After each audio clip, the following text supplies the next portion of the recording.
There are 3 questions your book cover needs to answer. If you want help to create the most appealing and marketable nonfiction book cover, then you're in luck. This video is for you.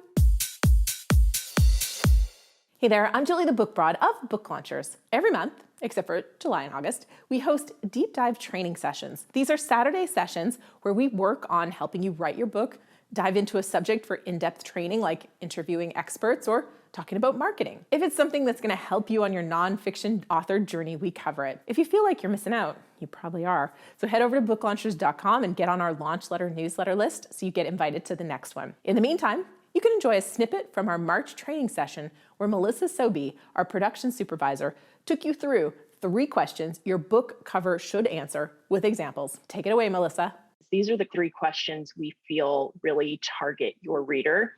And that very first rule is the most important in the entire book production process is what is the reader looking for? What is your ideal reader looking for? So you've heard Julie talk about what your hook is on so many videos and so many presentations and posts and things like that. So your hook plays a big part in this as well.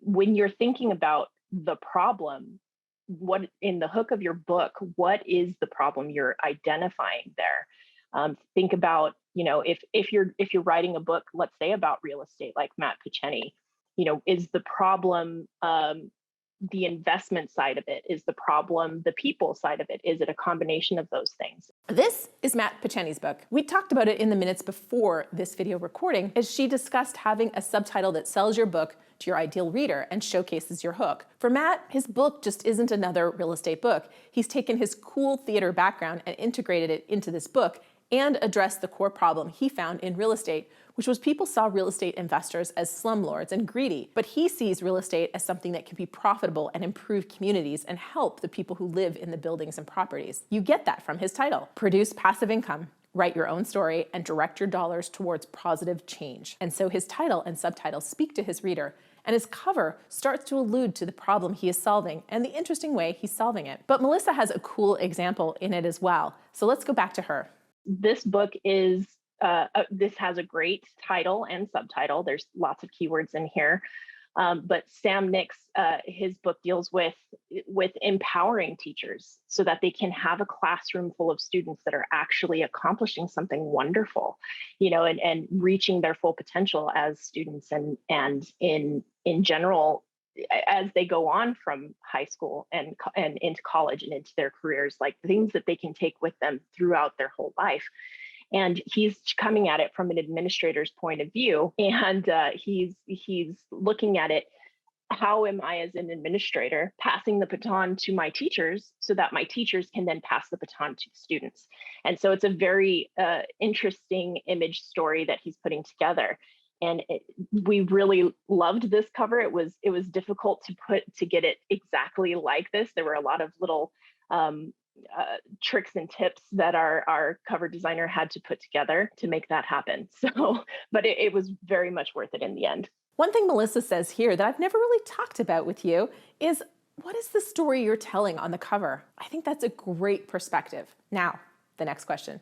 So the second question is, does the cover reveal part of the method? So in other words, do you have a specific diet that you're a proponent of? Is there a step-by-step process that you endeavored or you are putting together for the reader on how to obtain wealth?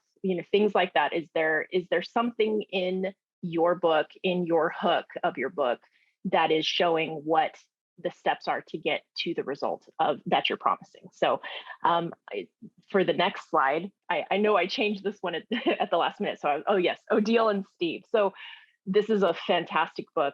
I love this book. I love this couple. They are just super passionate and wonderful people. And what they have written together is a book about transforming childhood memories. And so when we were sitting down to talk with them about their cover, there was this idea of really focusing on a childlike idea, a childlike design. And this design is obviously, it's a little bit cartoonish, but in an artistic way. And there's a child there grabbing onto a string of heart balloons, and it just gives you this feeling of like, oh, that's very sweet and very joyful and like kind of hopeful, and all of that mixed together. And it's very parallel to what their methods are that they're sharing with you in the book. And so it's a very artistic way to show what their method is. And I love this title. I love this title. I love this couple. I love this book. One other book we talked about later in this deep dive that has a really illustrative cover of the method is one called Hacking Chemo by Martha Tettenborn. Martha was on the live, so it was fun having her hold it up. That cover does such a great job of revealing the method contained inside the book. Okay, back to Melissa for question 3. So question 3, does it make a promise to the reader or offer a result? So again, going back to the hook, what in your hook, what are you telling the reader that they will gain from your book by the end of the book, or even just in the process of reading it?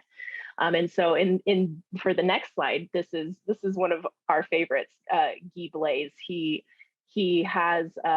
wrote something before this and then got a bunch of letters in from the readers. And this book is him answering those letters.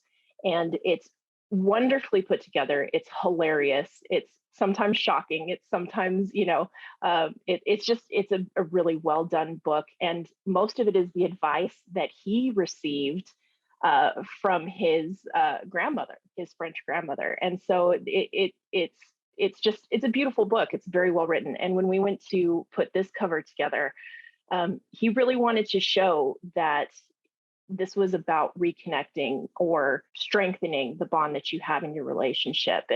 And so we found these beautiful photos of couples in Paris. Like, this is one of the neighborhoods in Paris, and we put several of those together.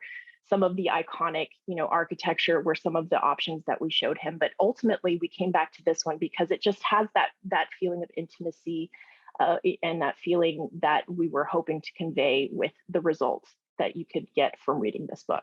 Isn't Melissa awesome? I love my team at Book Launcher so much, and I learn every time we do one of these trainings. And the next book she talked about was one where I found out my team is thinking about something that I hadn't even really considered. Smash that thumbs up button in celebration of what I'm sure you've already gained from this video and from Melissa. But wait, there's more. What Melissa goes into next is talking about combinations.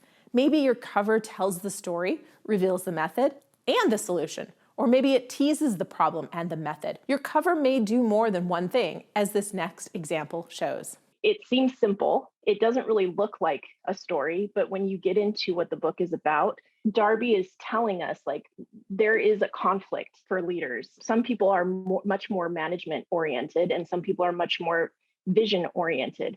But what happens when you combine the two? It makes you a lot stronger. So it doesn't have, those ideas don't have to be at conflict. These things, when they come together, can actually illuminate your ability to lead others. And so that's kind of what this cover story is about. And I put a little bullet point down there that not just the imagery tells a story, but the color combination and the text tells a story. Like, leader is the main focus of this title. It catches you right away. It's the light bulb and the word leader are the first things you see, and they're starkly contrast in color from the red to the white. So it's a fun way to show, like, even a simple image can communicate some of these ideas. Now, here's the piece I didn't even know my team was helping our clients with. Jacqueline Kyle, our production manager, jumped in and shared an absolutely golden tip. Check this out. Something to be aware of: looking at light bulbs. They're very popular on covers for nonfiction books, anything technology, illuminating. We get a lot of requests for light bulbs and puzzles. Puzzles are really difficult to be able to create an emotion around. Light bulbs, though, have an interesting problem going on, that in 10 years, no one's going to really remember that that's what a light bulb looks like. They are changing rapidly. So if you are going to do like a light bulb on your cover, you need to think about, 10 years from now, do you want to use the new style light bulb, or how do you want it to create the longevity of your book? Now, It would not be a complete discussion of book covers if we didn't touch on putting your beautiful face on the cover. My simple solution to any author who wants to be on the cover is to suggest they visit the top 10 of their category and see if any other authors are on the top 10 there. If nobody else has their face on the cover, it's a really good indication your face should not be on your cover either. But Melissa does a great breakdown and also has an example of how you could be the exception and what to do to be that exception. If you're wanting to be on your cover, do a stock image search. See if there's something out there that would be relevant. So this one I put jump kick because, this could be relevant for maybe a book about getting your energy back, or maybe a book about kicking butt in business, or, things like that. There's some general ideas that can be applied to look for these stock images, but not just for images where you want to put yourself in the place of the stock image. Take a look at stock images before you go down the route of cover design in general. Find some terms, some ideas, some images from stock images that you can share with your designer and say, hey, I really like this feel, but I want to personalize it by doing this, or this. We also talked about text-based covers, using text to tell the story and stand out. Here are a couple examples of text-based covers that do a great job of telling the story and drawing attention. Okay, now one last thing on choosing your book cover. When you want to make sure you have something that's going to stand out but fit into your category, or you're choosing between two different designs, put it in a top 10 lineup. We did that with Self-Publish and Succeed, and the choice was so obvious we could no longer ignore the yellow cover. You want your book to stand out. You want it to be the first thing that people see when they look at these thumbnails on Amazon.